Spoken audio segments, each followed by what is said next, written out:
This is a Clearview podcast.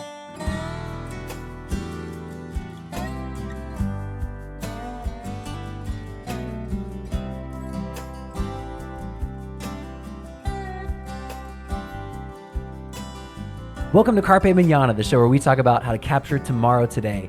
Guys, we are so excited about our episode. We've got a big episode planned. So as we get started, let's go ahead and go around and introduce ourselves. I'm Dr. Abidan Shah. I'm Kelsey McKeel.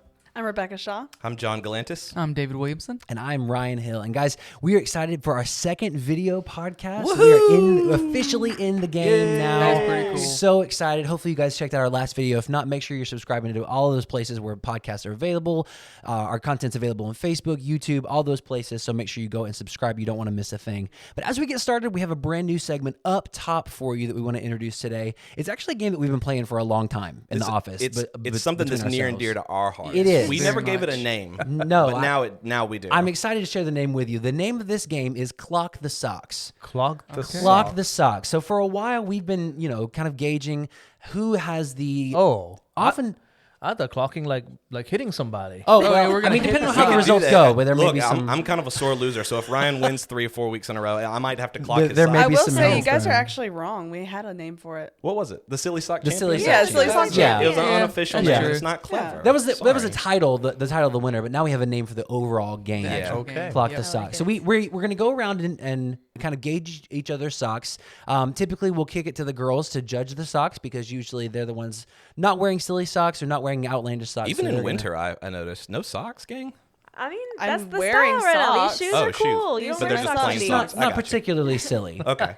So, John, do you want to start I'll us go off? first. So Go ahead. I've got a blue monster. You can see it. Okay. Cute. And it's just kind of like it's just a little blue monster. He just kind of lives on my socks and hangs out. He's obviously the best, but Okay. I figured we could go ahead and see the other two. Sure. Or the other three, Yeah. excuse me. Now, as we get started, we should have done this first. Girls, will you let us know what criteria we're judging socks based on? So if there's so we do have a favorite when it comes on Wednesdays. Like if it's ever a Wednesday, we do require that there's pink. We somewhere. have It to wear must be pink. pink on We Wednesdays. have Yeah, to. that's true. Why? Yes.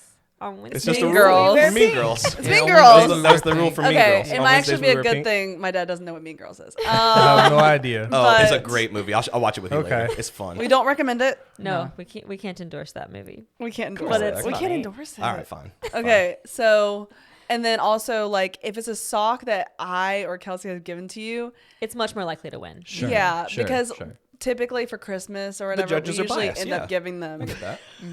I mean, what judge is not biased? I'm sorry, Fine. but if we But you give don't clock anybody for not wearing the sock. I might. Well, I have. There have been times where it's like, why aren't you wearing my socks? And then Yeah. I'm You like, get I'm so clocked. sorry. Show us Sure. your socks, Boop, Dave. just a quick. Okay, so today I am wearing jelly bean socks. All right. They're nothing Very nice. special All right. except for the fact Okay, that doesn't help your. that somebody from the church gave these to me as a birthday gift, and pretty much instantaneously. It wasn't a birthday gift I was because trying I to figure got a out if it pair was me or too. Oh, was it Kelsey. a It's Christmas neither of gift? us, so it It doesn't wasn't matter. Christmas. I matter. think it was Who just cares? Oh, it was just a gift I think it gift? was just a gift. Well, somebody gift. at the church gave us these as a gift, Gift, and it's it was just a really fun thing. So Is I it wanted from to me wear or these. Kelsey? No.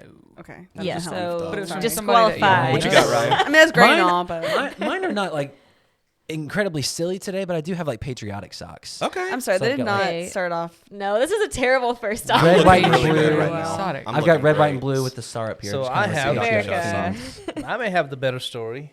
So I'm wearing these socks, and they are silly socks, I guess, right?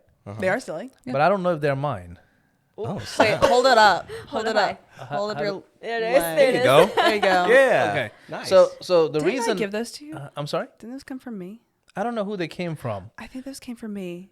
They did? I went to Tickner's. It's from Tickner's, right? I don't know.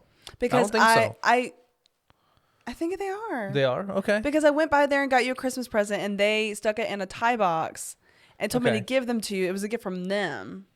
Could be. Could Wow. be. Could be. So I think those are. The only from problem me. is usually my toes don't get crusty in the socks. And these, when I put them on, they look kind of like, So I don't know. Somebody, feeling good about about my my odds, gang. somebody I'm feeling real else. good about my odds. I'm not sure what that means. All right, let's unveil the winner. but here's why I think I should win. There's a story behind it. Like they're crusty socks. That's the story. That's a story. I I'm mean, that's crusty? So It's like a mystery behind it. Like somebody's been wearing my socks. Oh, Yikes. Someone's been wearing my socks. I mean, isn't that a great something? No, to that keep in grosses mind? me out. I mean, they were washed. Don't get me wrong, they were washed. Uh-huh. But my socks never look like that. Do Somebody they wore my always socks. look like that? Interesting. My socks look like they just came out of the store. So do those socks always look crusty? No, I just saw them and they were a little crusty looking on the toes. So And somebody's you wore been- them. Have the boys been but they were sneaking in and washed. wearing your socks? That's, see, I was going that way. Okay, so Nicholas. before we make a decision, John, do you mind showing us what the winner gets? the winner every week, gang, will win the Silly Sock Trophy. Now Okay, this, so while you're holding that up, will you show us your right Yeah. foot? I would Can we rather see? not. Can we No, see show- your foot? Let's see Right your foot, right foot. Oh, my right foot? It's Yeah, up I with just your wanted to left show foot. them that it's the same sock. Yeah, it's the same sock. Okay, so what's on your So- left foot? Well, I kind of spoiled it, but I don't know that you it's out of want to focus. win. Oh. So I didn't have time you to get a trophy Remove made myself up. from the running. Do you So really? the winner do you really of wanna this win championship so that bad? really, No. you have one sock. The winner Whoever- gets a dirty sock, is what I'm hearing. Whoever The winner wins gets a dirty whoever sock. wins every week will get the trophy 'Kay. in their frame And for it- the week. It will not be a used sock. every No, week. But I'll it get is a trophy today made a up. used sock. Yeah. Okay, What just what do make you? sure we all know. Well, that kind of disqualifies you. I don't so want I'm your out. stinky sock. Okay. So I'm out. Okay. So we have jelly beans, From. From a mystery patriotic, person. and crusty. I mean, I can. I mean, could I reveal the Those were person? Like, is adjectives that's that not should going to not go together. I mean, I'm second guessing this segment. So y'all is everyone did watching. this. You've done this to yourself. I can't. No, that's gross. They've been washed. Okay, so what are you leaning towards? Oh gosh. 3, If I give the 2, name, will it help my odds? 1, Maybe. go. Who is it? Chaisley Snodgrass. Oh yeah. That makes me like David's more. Okay, I'll go for that one. I'll do I'll that. go for jelly beans. Congrats, Yeah. David! Jay- You've won the Jelly very beans. first week of Yay. Clock the Clock the Socks. Socks. Congratulations, you get a and dirty you can keep sock. that in Dirty your frame sock. for the week. Okay, that's the whole point of it. You keep it in your frame. Yay. Just put it on the couch. That's okay. Yeah, you can sit. Turn around so the eyes are are facing forward. There Yeah. you It's all right. It's Cool. all right. Next guest. Oh, There we go. okay, we're Here, gonna put that. do you mind? Do you guys mind if I read our fan mail for the week? Yeah, All absolutely. right, cool. I'm gonna try not to put my feet up in the frame. So people are writing in. I'm excited. Awesome. Yeah, Yeah, this is thank you from guys for writing in. Yes, thank you very much. This is from Matt R. Rebecca, what does the R stand for? Do you think? I'm thinking it stands for radish, Matt but Radish. he goes by Matt the Rad. Oh my gosh. I like it. So I would Okay. too. I don't want I to don't compliment this guy because of how he treated me in the email. So Yeah. I'm not gonna Oh. call him Matt the Red. Oh. He's just Oh. Matt Radish. Okay. Matt You guys Radish. ready? I would not Let's have read hear it, but unfortunately this was the only submission for the week. So I had to pick it, but I don't appreciate you, Matt. So, hey guys, congrats on hitting 100 episodes. Been listening for the last several months and I'm excited about the new segments. John, I took your advice last night and tried turning the water to cold after a long shower. Not only did it send my body into shock, but my soul is broken. I'll never be the same, and I strongly feel as though you should no longer be allowed to participate in the advice segment of the podcast. Looking forward to a great second season, Matt Radish. Well, Wow. This, guys, don't. See, I had- Matt Rad gets it. He Matt knows. the Matt the Rad. Rad. He gets it. I feel like I shouldn't have to say this, but don't bully the hosts of the podcast, please, when you write in. When you offer advice, you, Yeah, you do. accept the consequences. Yeah. I guess so. It We is tried what to it is. warn you. It was a bad idea. I did still not think you should do try it. that advice. I know. No, absolutely not. Make sure you guys are writing in. Thank you so much to those of you who have written in. Thank you, Matt the Rad, for writing in that advice, or writing in that response to John's advice. If you guys have questions or you'd like to have your fan mail maybe read on the air, if you want us to assign you a silly last name, make sure you write those emails to carpemanana@clearviewbc.org. We'd love to hear from you, and who knows, maybe your fan mail might get read on the show. Yeah. Just be nice when you write, Just please. be nice, because John's a little sensitive. Awesome. You guys ready to kick it to our main segment? Yeah, let's do it.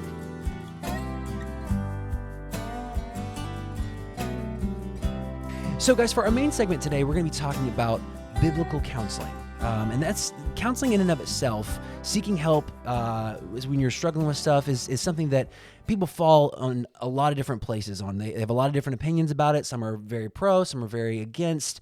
So we want to just unpack this idea of what is biblical counseling, how does it relate to counseling overall, and why it's something that you should look into. And that's something that's very near and dear to my heart because that's actually, that's what I got my master's in when I went to seminary is Yeah. biblical counseling. Because it's something that's, I feel like it's just so important. Dr. Shaw, what's your experience been with just counseling overall? What's people's take on counseling and mental health, and what are people thinking? Absolutely. Well, I'm not a licensed counselor, so people say that. Are you available for counseling? And I'll say, yeah, sure, I am. But I'm really available to just talk to them, Right. and maybe give them some biblical advice. So that's how I present myself. But I think people definitely need that help. They need guidance, and of course, our preaching is that moment where counseling is taking place. God's word is clarifying things, convicting people, leading them to a point of either conviction or even a point of forgiveness. So a lot of things happen in that preaching moment. I know with your teaching time, with the youth, it happens. Men, women's Bible study, it happens. Sunday school time, it happens.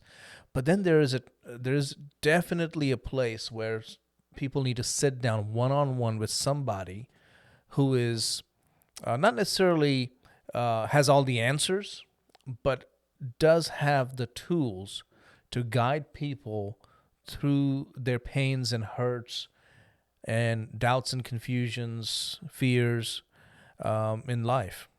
And just because you're a Christian doesn't mean your problems are gone. You definitely need people to help you. And, sometimes there's a stigma attached to it. It's like, oh, you're going to get counseling. You need help. Oh, my goodness. It's not like that. I have people who counsel me.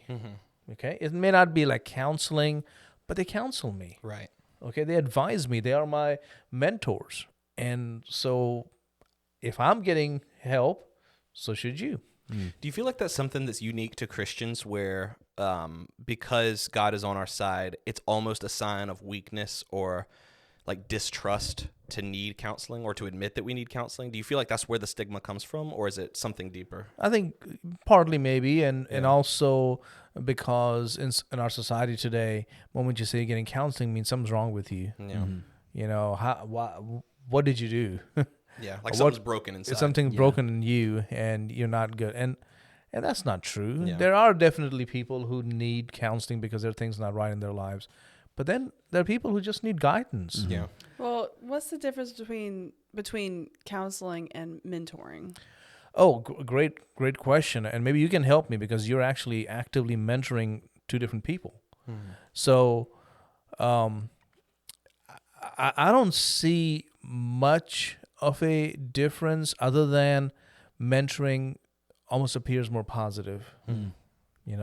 It's more positive. It's not like there's a problem you're helping solve in their lives, but actually you're guiding their steps towards their future.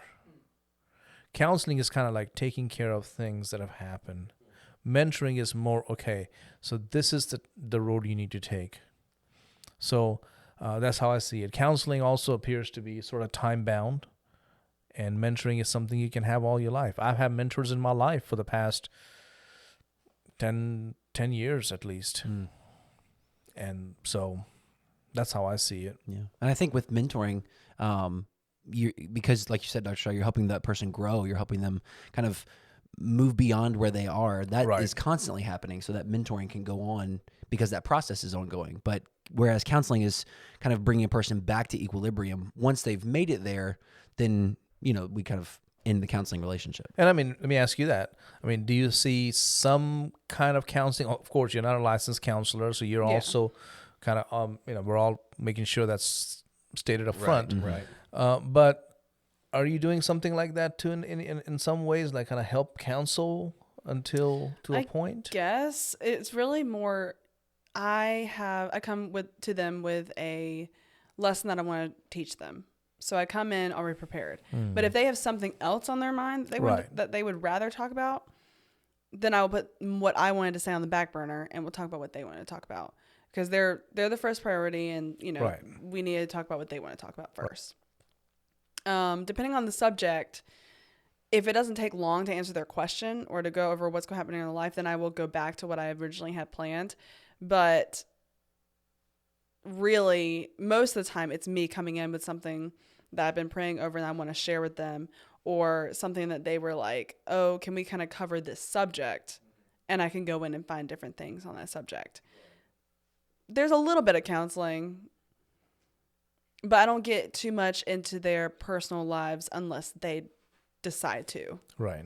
Mine, what I do is pretty surface level, unless But- they want to go deeper. But still, it is, even though it's surface level, you're still dealing with some very deep, vital, universal principles. well, biblical what I principles. teach them is something that anyone can use. Yeah, Anybody can use it. I feel like counseling is a little bit more specific. yeah, yeah. Where it's like, this may work for you, may not work for the next person. But what I'm teaching is going to work for anybody. Right. Yeah, and I still wouldn't downplay the impact that you're making in their life. Like, it may be more general, but I wouldn't say that it's. I mean, to be a mentor, especially to be mentoring two different people, I feel like is a huge deal, because you're actively guiding and molding the course of their lives. You know, the things that y'all talk about will ultimately, I mean, hopefully, it will prevent them from ever needing counseling, because you're starting early and you're building that relationship now.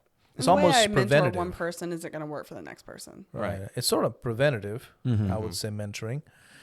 So there is, I believe there's definitely a distinction between mentoring and counseling. And at Clearview, thanks to Rebecca, the mentoring ministry has begun. Now, I have mentored people before, periodically, but you have been more consistent in mentoring. But we're also talking about starting a counseling wing of our church. And maybe Ryan can share a little bit about that. Yeah, absolutely. That's something that we've been talking about. We've been praying about for a long time, just because the need is there, and it's always going to be there, because people are always going to be struggling. Right. Counseling is something that is not just like you'll ever work yourself out of a job, because people always have struggles to overcome. They always have things going on in their life that they need. They need help dealing with. They need help unpacking. They need help maybe untangling some stuff from their past. So that's something that we've been prayerfully moving forward with, is, you know, starting a counseling ministry, a counseling wing of Clearview, to be able to offer that to the community. And like you said, none of us are licensed counselors yet, although that's something we've been talking about as well. But it's definitely something that we want to continue to pursue and continue to develop here, to be able to offer that to our community. When I think of counseling, I normally think of people like sitting in a room together, or not people, maybe like one-on-one almost, Yeah, sitting in a room one-on-one. together, talking about things in their life, talking about and things. there is something called group counseling too. Yeah. Right. Right. My question, I suppose, is what's the common theme, or the core of what counseling is? Because you have like marital counseling, you have premarital counseling, you have crisis counseling, you have like all these different types of counseling. What's at the heart of that? Yeah. And We maybe also have secular counseling. there's and secular Christian counseling. Yeah, that's true. I think that's one of the primary differences between what we call biblical counseling versus secular counseling. So it's a big question, but here's how I would look at it. You know, in the Gospels, Jesus did mentoring and counseling. Mentoring he did with Peter, James, and John and the disciples. Counseling, I would say, sort of is anachronistic, but let's just go with it. The time he spent with a Samaritan woman. Yeah. I believe that was more of a counseling type situation leading to salvation. The time that he even spent talking to the demoniac, in a sense, definitely there was a counseling that's taking place. So that's where I see the difference. And now talking about the difference between biblical and secular counseling, I believe there's a lot we can learn from secular counseling. And Nicole, my wife, she's also a counseling major and planning on going to get her master's soon. The way she says it, her one of her mentors said it this way: you take everything the secular counselors or secular counseling or psychology has come up with, and then you filter that through the grid of the Bible. What is left, you use. Right? So is that a good way to look at that? The Absolutely. difference between those two counselings? Absolutely. Because, Rebecca, you talked about it a little bit, but what part of what you do in counseling is you bring some tools to the person to let them kind of navigate and work through some things. And there are some really great tools that have been developed through secular counseling. But, ultimately, the core problem, whether or not the counselee recognizes this, the core problem is a sin problem. Yeah. Whether it's sin that has been done to them or sin that they themselves are struggling with. Right. So if you're going to attack the root problem, you've got to bring Scripture into it. You've got to Yeah, and I counsel think that's from what sort of is the question, right? David's question was, what is at the heart of the problem? So Yeah. yeah, you're right. Sin problem. Yeah. I've actually been working on a chapter, like a writing project that you and I have been kind of talking about. And I just worked on the chapter you wrote where we talked about that very thing. You just wrote, you actually did a sermon. And if anybody's listening, I would strongly recommend listening to this sermon. It's called Proclaim Part 1. It was just a few weeks ago. But you talked about that very thing where the world will always treat your problem with, cognitive behavior therapy. Just if you think positive, Right. you'll be able to overcome Right. anything. Change your Right. thinking, change your mind. Or they'll just throw some pills at it and be like, Right. here you go, call it a day, Right. you're all good. But none of them ever address the problem of this is sin. Your problems are rooted in sin. So if you Right. don't address that, you may slap Band-Aids on it, but you'll be fighting forever. Yeah. And it also promotes a feeling of victimhood, especially in people who are receiving counseling from a secular side of things. Is once something bad has been done to you, it's constantly, like you said, kind of putting a Band-Aid on it, making you feel better. But yes, you're a victim and things have been hard for you, but things will get better if you keep thinking good thoughts or whatever. But ultimately, that's just going to be an empty source. It's not going to provide anything long lasting. Right. And here's the sad reality. The whole idea of victimhood is also coming from Scripture. Because Scripture recognizes that human beings are sinful, and sinful human beings hurt other human beings. Okay? And so we know that the whole idea is coming from Scripture, but taken to the extreme or glorified in and of itself, the very thing that should help people now becomes a crutch, now becomes a tool. Now it becomes, like, hey, this is I'm a victim, that's you do more damage than good. I guess that's the thing is victims who use that as a label for themselves. Yeah. And now that becomes their source of identity. Oh, I've been Yeah. through this hard time and that's who I am now. Yeah. As opposed to healing from it and moving past that and, being able to find joy in life again. Yeah. It really hurts those who are real victims because now this person who now finds victimhood gets attention. Victimhood allows them to get away with things. That becomes a way of life, and that does more damage to them That's right. and destroys relationships all around them, and it's not healthy. Yeah. It Yeah, I becomes their mean- worldview, their identity, whereas biblical counseling can redirect the person saying, yes, this Yes. happened to you. Yes, this was bad, but this is not who you are. Who you are is a child of God. Right. That's one thing that I could see could be a problem in secular counseling. I don't say everybody does this because it would be kind of, just a big blanket statement to say every secular counselor does this. So don't take it that way. But it seems almost like with certain, counseling ministries, not ministries because they're secular. What's the word I'm trying to Services. like services. It's like if I can make them think that they're a victim and then counsel them, I'll always have a job out of this person because Right. they'll never fully get to where they need to be. Sure. And there's some great counselors out there. I know them. They're secular. They're not approaching things from biblical perspective. And I think they're genuinely good people trying to help and make a difference.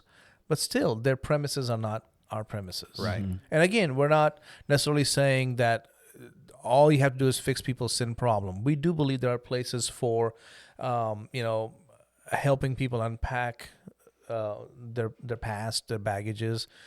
We do believe there's a place for even chemical help, Right. Because sometimes chemical levels can drop. Am I right on that, Yeah, Ryan? yeah. We live in a fallen world, so sometimes people can have a chemical imbalance, and you can need some medicinal help to get Yeah, through that. yeah. But like we've said, like you Not said, everything Dr. is Jar- just thumping people over the head with a Bible. Exactly. There's a place where we need to, because I know someone close to me who went through something like that, an imbalance. And, no amount of just praying for that person was solving the problem. But when given help, man, they're a different person. But it was undergirded by biblical truth. Right. And that, I think people miss that a lot. They think that medicine or that particular counseling program is the end solution. But that can treat a symptom, but if you don't bring in scripture, it's not going to attack the root cause. So you're going to continue treating symptoms. That's right. I think that where mentoring comes in and can kind of keep people from needing counseling, not that it's a bad thing if you need Sure. counseling, No. but something that can keep people from needing counseling is reminding them that it's never too late to start over Yeah. with God. It's never too late. That's true. So even if you have made mistakes, even if you made like bad choices, said things, done things that you regret, it's never too late to rebuild. Yes. And I think something that I mentioned, it was either last time on the podcast or something like that. we talked about it in Matthew 7, talking about, building your house on the rock, on the rock instead of on the sand. Well, a lot of people have their house built on the sand and they just continue to sink and sink and sink and sink and sink because they feel like they can't false start foundations. over. Yeah, false they foundations. feel like they can't start over on the rock. They feel guilty. They feel downhearted. And the storms of life come and blow them down. Exactly. And so they just, by the time they need counseling, they're almost like underneath the sand. Mentoring, I think, when it comes in, is telling them, hey, just rebuild on the rock. Leave that old house behind. Don't take anything from it. Leave it behind. Start over on the rock. It's never too late to do that. And that'll keep them from needing counseling. Yeah. And if you're about to build something, make sure your foundation is right. That's right. It's a lot of... So I think we need both mentoring and counseling. But at Clearview, we're really focusing now on the counseling side of things because the mentoring ministry is off the ground, but we still have a lot to do. And Rebecca's really kind of pioneering that. But Ryan, you're also helping pioneer the counseling side of things right now. That's right. And we're excited to be able to have both sides of that. Because, like we said, mentoring is a great preventative for counseling, but it's also a great handoff after counseling. Like once counseling ends, hey, we've got a mentoring program that we'd like you to continue to move forward in because it helps that person grow. I think being able to offer both is really exciting. Awesome. I'm really looking forward to it. Yeah. So if you guys have any questions about biblical counseling, or maybe you've had some experience with counseling in the past and you have some experiences you'd like to share with us, make sure you write into Carpe Manana at clearviewbc.org. We'd love to hear from you. Love to know what your thoughts are on biblical counseling. You guys ready for our last segment? Yeah, let's do it. All right. All right, guys, so the last segment of the show this week, we introduced it last week. We're very excited about it. Shout out to Rebecca for the best name of a segment, I think, ever. Welcome to the Grapevine. I feel like we should have like groovy kind of like... Yeah, like some like kind of- Marvin Gaye heard it through the grapevine. Yeah. I was going to record a little cover of it with David. I might still do it. We'll work We on can that. do it. We'll work on that. Merch coming soon for the Grapevine. Merch coming soon. So, like we said last week, the Grapevine is a chance for one of us each week to just share something that kind of just is irking us a little bit, something that maybe rubbed us the wrong way over the past few weeks, maybe something that it's all in good fun, but we want to know what your thoughts on it are. So I'm actually leading the Grapevine this week. Yeah, okay. And I am excited to share with you something that kind of maybe made me just grind my teeth a little bit. We went to Charleston to visit family over the Christmas holidays. So we did a little more traveling than normal, interstate traveling. And one of the things that just irritates me, probably more than it should, is people who drive very slowly in the left-hand lane on the interstate. Like when you're driving down the interstate, just bebopping along, just going, if I'm doing the speed limit or maybe even a little bit higher to try to get around somebody, you should not be doing less than the speed limit in the left-hand lane. That's the passing lane. Agreed. But do you know why people do that? Absolutely. I don't, Well, one of the reasons is because they're never, disrespectful of my time, it feels like. They're like, forget some this guy in the people- car behind Some me. people never drive outside their little city, so they don't know. Yeah. I also see Get out of people. the Well, hopefully lane they're if you're listening to driving this slow. podcast or watching this podcast, and they will now learn that the So left-hand when lane they is get the on the passing interstate, lane. they're like, Yeah. they Left- just Bro, What do then I you know do? what? Like, You oh, ought drive not to as be fast as I driving. want. You I ought don't not to know. be driving on the No, interstate. the left lane then. is the fast lane. Everyone knows this. Have you ever seen? It's always. It always seems to me when I get stuck behind someone driving in the left lane, there's another car that's driving the speed limit there. So I just Can't can't. get There's around. not enough room to maneuver. It's like they between them. coordinated and they're blocking Right? the Yeah. entire. They're like Yeah. waving at each I'm other like, in the window. Hey, watch did y'all this guy plan behind this? us. I You're need to going go. slow. Like what? It's called boxing in. Yeah, right? they just Yeah. box me in. I'm like, Yeah. I feel like I'm about to ram these dudes off the road, but what can I do? I don't think it's targeted, but it feels like a concerted And the effort. problem is they are going the speed limit, so I feel selfish because I can't speed. Right. Yeah. I want You're- to speed. You're but- preventing me from going faster than I should. yeah, Right. That does get on my Now, nerves. here's a question. Do you like look at them as you're passing them in the right lane and shake your head? I try not to, but there have been some times that I'll just kind of cut my eyes at them. And typically it's like a sweet little old lady who's driving. Then I feel bad. I'm like, oh, sorry. Okay. Bro. All right. No, I that's don't when they're feel on their- bad. They're on I their don't feel phone bad. or whatever. I They're don't like, feel no, bad. I'm on Yeah, the so phone. No, That's yeah. the Now if thing. it's somebody No, on their they're- phone, See, I that's don't me. feel bad Like at all. in real life, I'm non-confrontational, but on the road, I will make eye contact with Right? anybody on the road. So bad. Yeah, I don't care. The worst though is when they're going like 45 and a 65, but they're both together, so you still can't get them around. And it's like, you're Now- like 20 under. Come Yeah. on. Now, if I pull in the gas station, they pull in too. I'll play like I don't know who that. I'll be like, that wasn't me. I just see you. Avoid my eye wife. contact at all costs. Yeah. Please, I didn't mean it. Me on the road was not me in real life. Yeah. I didn't mean it. Anyway, so that's what. What were you saying, Dave? You were Gripe's saying saying. something. I was just gonna say it's hard. I mean, I understand where they're coming from because it's hard to text and drive while going fast. Oh, So it's just not. Get out. Is that You gotta funny go. to you? Do you think that's funny? No. I mean, now granted, last week I did tell we Simon don't. to. Okay, Jump just out the of a same way that plane. we don't condone Mean Girls, we do not condone driving and texting. No, Correct. please We also don't don't. Please don't speeding. drive and text. It's not Speeding, worth. Mean Girls, or driving and Hey, texting. put it on. Don't Put it do on it. David real quick. Put it on David. Yes. Y'all think that's cute right there? Don't be like him. Don't be like Don't that. text and drive. Don't do that. Hold on, I'm trying to get. Don't do Don't that. drive Don't be like and that. text. Please don't do that. Please. It can be very dangerous. And I'm not saying David does that, I don't. but it's all jokes. But yeah, it's not a joke for you to drive and text at the Yeah, same it's not time. a Yes, joke. Yeah. please don't do that. But if people driving in the left-hand lane too slowly aggravates you, write in, let us know if that irks you a little bit as well. If you want to gripe about that in an email to Carpe Manana. And if you have ideas for the grapevine, if the things are bothering you, write in, let us know. Maybe we'll talk about your issue. Yeah, I things want that some are bothering user you. submitted. I want some user Exactly. submitted. Yeah, it doesn't always gripes. have to be really us. cool. Things Yeah. that you want to gripe about on the grapevine, we'll be happy to air that for you, so you don't have to.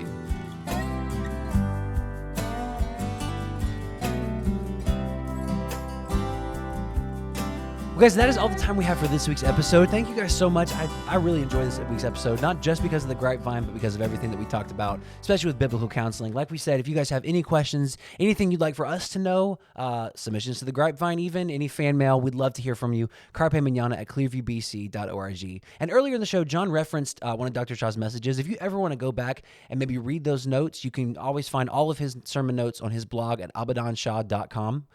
Or you can always go to our website, clearviewbc.org, and you can go back and listen to or watch all of those old messages. They're all there.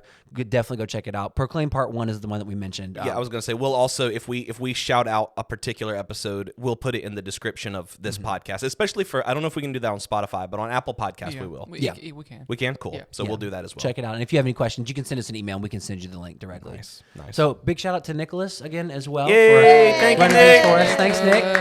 Video Appreciate switcher ya. extraordinaire. Hey, we could just use this camera to point to Nick. Is he there? Hold on. Is he there? Switch to the 3. Yeah. Hi, Nick. There he is. Wave, Nick. Switch to Yay, the 3. Nick. Switch to the camera. Switch to it, Nick. Switch it. Nick. Yeah, there you are. Wave, Nick. Hey. Thank you, Nicholas, for making us look good. Really appreciate it. Make sure we sound good as well.